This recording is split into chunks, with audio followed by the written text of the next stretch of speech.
Welcome to the Heart of Herbs Herbal School podcast, where we explore the fascinating world of herbal medicine and natural healing. I'm your host, Demetria Clark, and I'm thrilled to be your guide on this journey of discovery. At Heart of Herbs Herbal School, we're passionate about empowering individuals to harness the power of plants for health and wellness. Through our podcast, we'll dive into topics ranging from herbal materia medicas, clinical herbalism, sharing insights, interviews, tips, and wisdom to inspire and educate our listeners. Hi, this is Demetria Clark, the director of Heart of Herbs Herbal School, and today you're listening to the Heart of Herbs Herbal School podcast. Today, now this episode may be a little bit shorter than some of the normal ones. I guess it just kind of depends on how we go with it. But today I am going to talk about something that's really close to my heart, and it's something that I based the premise of a lot of my work on. And one of the reasons why I base so much of my work on this is because I work and have worked exclusively at times with individuals who are pregnant, nursing, trying to get pregnant, or working with children. Although those are not the only clients that I've had throughout my career, I do seem to attract a lot of people who are pregnant or have small children. And so the issue that's really close to my heart is herbal safety. And I think now, we're at a point where we're seeing a lot of AI generated books on herbalism, and these are so great. And they're literally, people are poisoning themselves because these are not written or overlooked or overseen by someone who actually knows what they're talking about. We have an idea in our culture that herbalism is just something that's really easy to be self-taught. It is not easy to self-teach yourself herbalism. Can it be done? Absolutely. But you have to start with good resources. And so in herbal safety, a lot of resources come into play. So when we embark upon our journey into herbalism, it's essential to carry with us the wisdom of safety.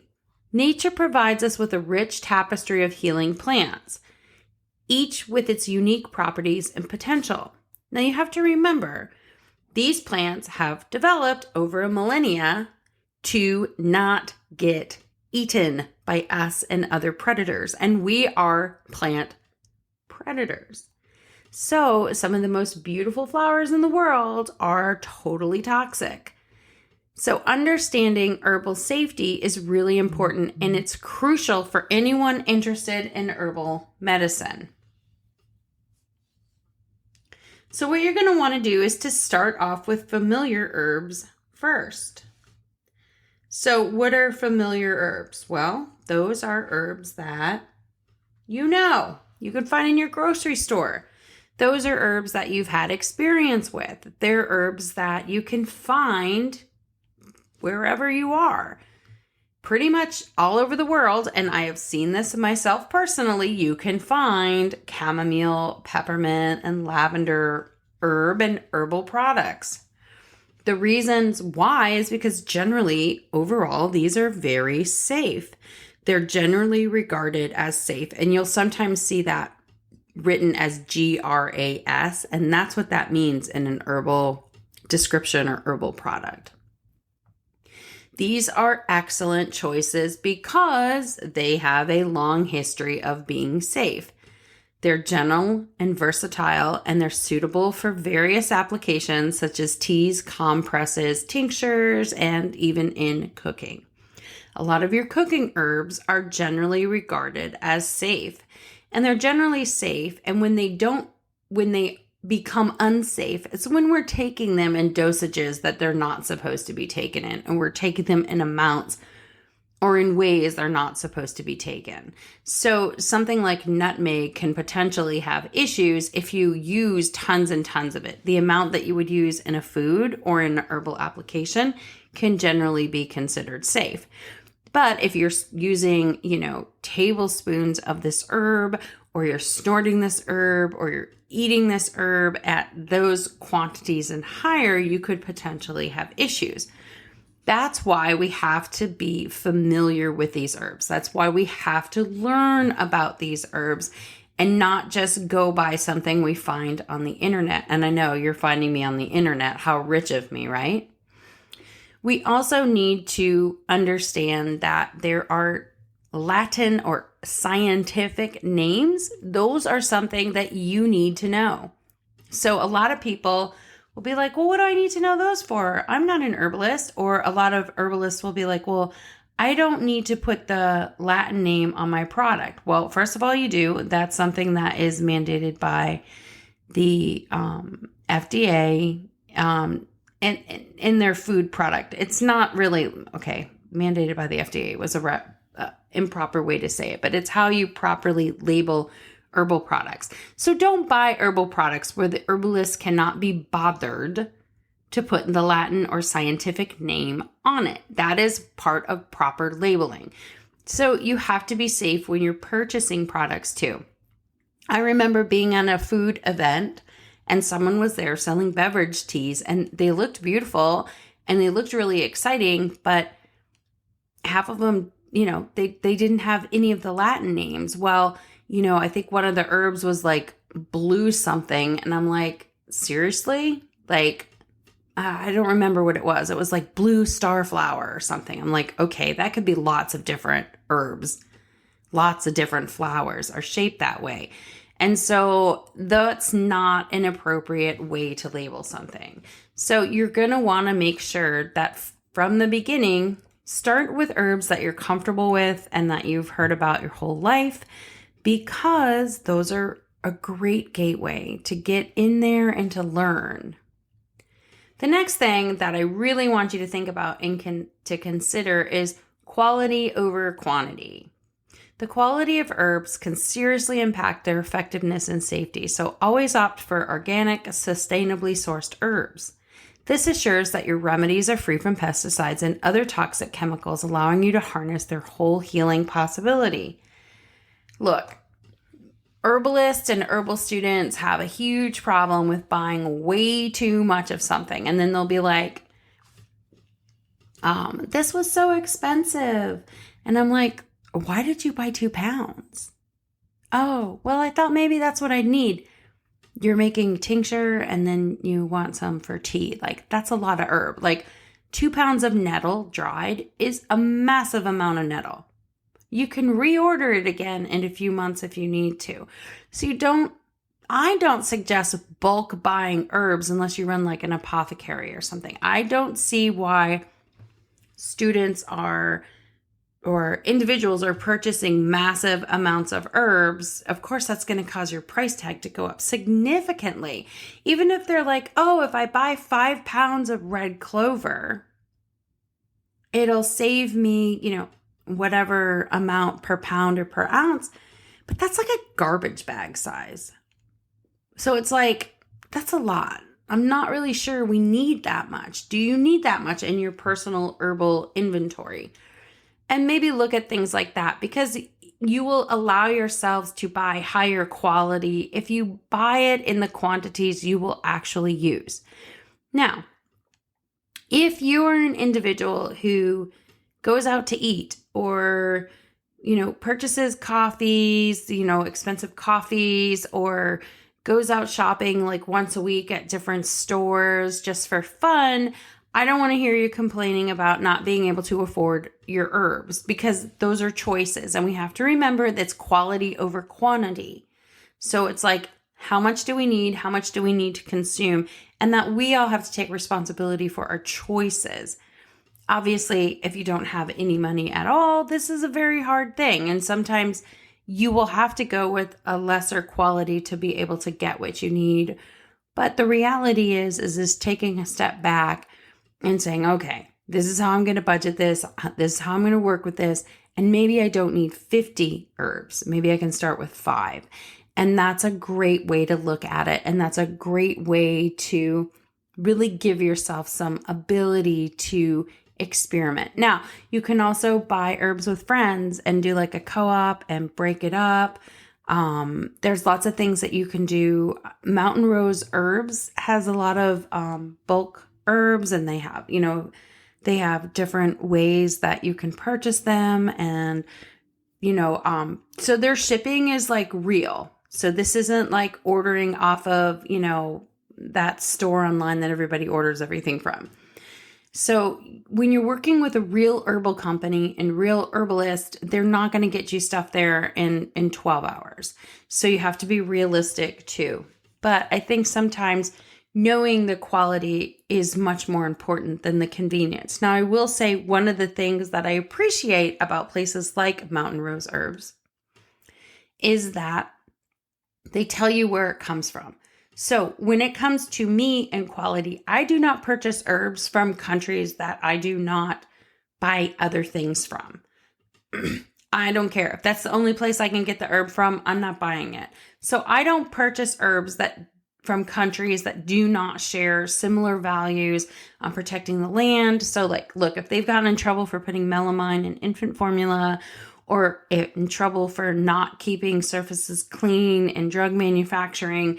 And if it's just a place that's always having a problem, lead in herbs, that has happened recently, I will not purchase from them, because obviously there's a quality control problem from the source to the export.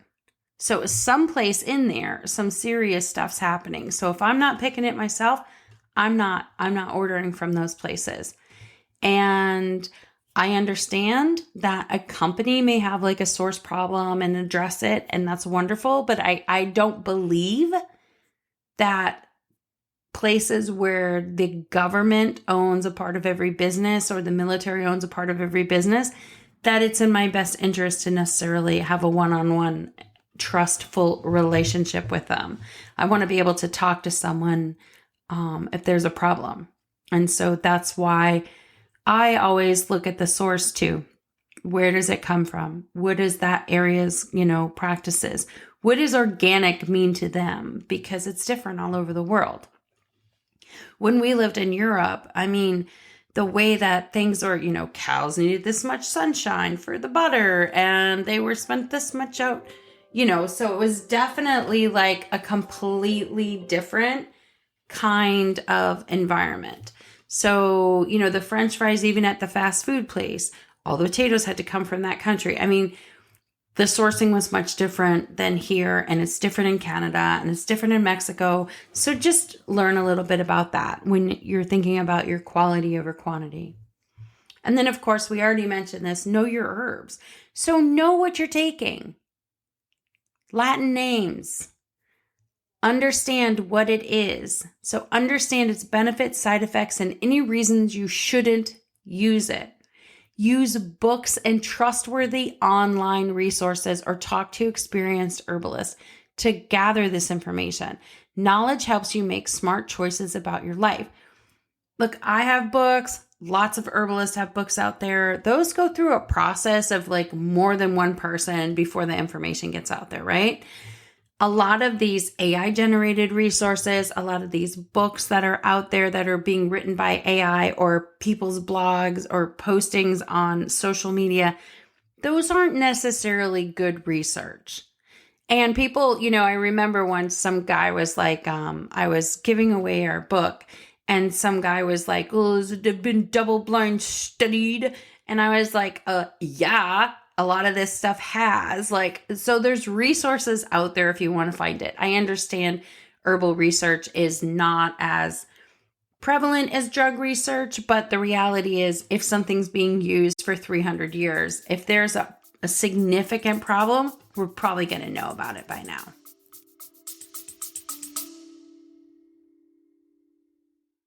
The Heart of Herbs Herbal School Podcast. Another thing is to listen to your body. Our bodies are incredible communicators. So pay attention to how you feel when using an herb. If you notice an adverse reaction, like, oh my gosh, every time I take this, I don't feel good, or I get diarrhea, or I get flutters in my chest, or I get flushed, or I get this, or I get that, stop using it. This isn't a healing crisis. This isn't, and lots of things don't work for people for different reasons. Some people can't, digest certain kinds of grains. And if that herb is from that grain family, maybe it's not going to work from them. It's really practical stuff here, right? If something isn't working, ask yourself why. If it isn't making you feel good, ask yourself why. Maybe there's a reason for that. A lot of people will say, oh, it's a healing crisis and you need to get a lot worse to get a lot better, or you need to purge, your body's toxic. First of all, bodies are not toxic. We may have toxic stuff and have been putting toxic stuff into them, but the best way to clean out your body is by taking care of it. So the reality is that, I really don't like it when people are like, oh, I got a really bad rash taking this, infused oil or something. And then people are like, oh, it's just a healing crisis. You're fine. Keep putting it on your body. No, that's your body saying this isn't working for me now for one reason or another. So each person's body is different, and what works for one may not work for another. So people also get really offended if they suggest something to another person that works really well for them, and they almost get mad at the other person if it doesn't work for them. So some people can use something for a headache and their headache's gone. And, like a tincture of rosemary, and it works really well for them. And other people, it does nothing for them and they need a different kind of herb. But that has nothing to do with the person that suggested it to you.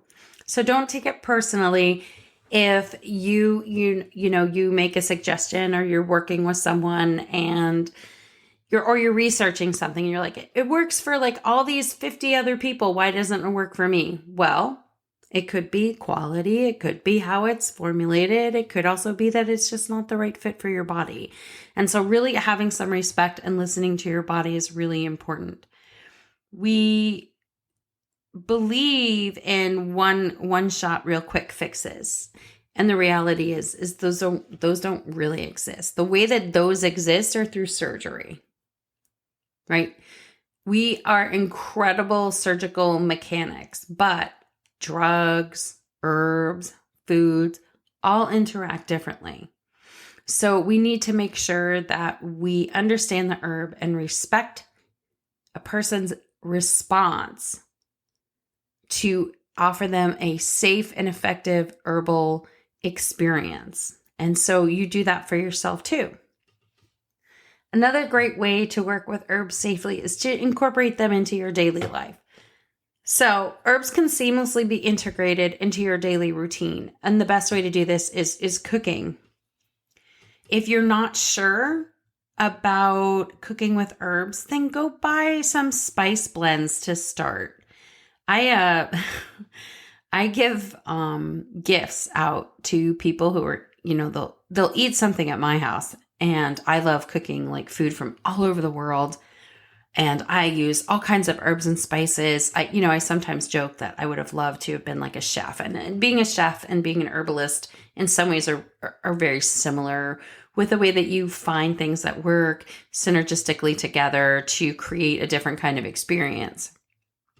And so I will send people like herb spice kits, like, Mediterranean blend and this blend and this blend and Northern, Moroccan, this, or, so people can have the experience of really learning about herbs and cooking. And then there's also the health benefits of those herbs, and they become part of your food, part of your nutrition. It's super easy for people. And then you have success. You feel good. So you're like, okay, maybe I'm going to try making some teas. Maybe I'm going to try to make some homemade skincare. And it's really an easy way when we start incorporating herbs into our daily life to take the next steps. It kind of opens people up to different ideas of what herbalism is, because herbalism isn't just one thing. I have heard that herbalism is everything from witchcraft to, bunk science, to the thing that saved and gave me back my life, to, the way I control my, my hormones or my depression or whatever. Herbs are different to everyone. So incorporating them in your life in a way that works for you not only holistically supports your body and your health, but it deepens your connection with nature, because maybe you'll notice more herbs when you're out and about, or plant some more in your garden, or, you'll just have a little bit more fun with herbs and look at and use herbs in a different way.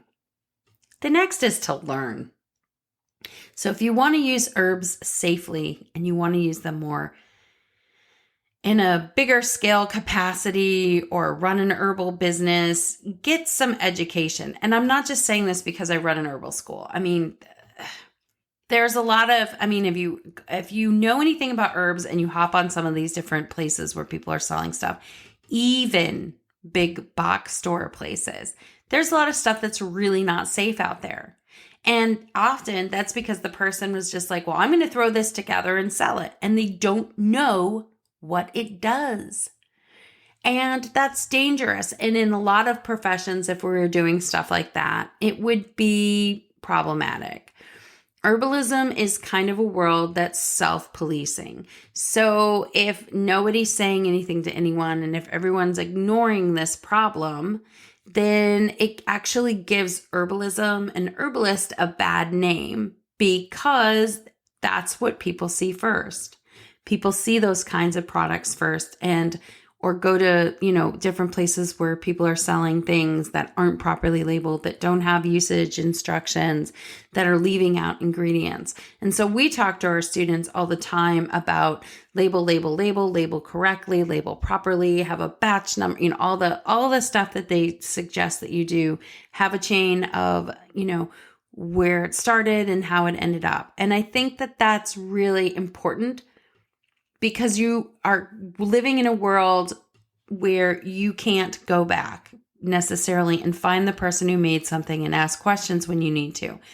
A few hundred years ago, you would be buying from someone who was nearby. You weren't necessarily going to be buying from someone who gives you this beautiful story who's actually not even in the same country as you, and it doesn't look like that based on what they're saying and how they're selling their items. You actually think like you're buying from someone local, and you're not. So definitely learn.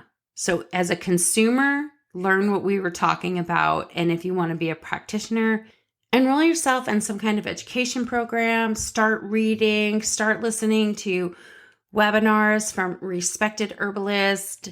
Start going to this source of where this information is from. Look at different, studies and databases, and learn how to read a study. That's really important. Maybe that's a good podcast topic. So just spend some time learning and educating yourself, and learning what is an actual way that you want to work with herbalism. Again, start with cooking, start with making teas, start with skincare products.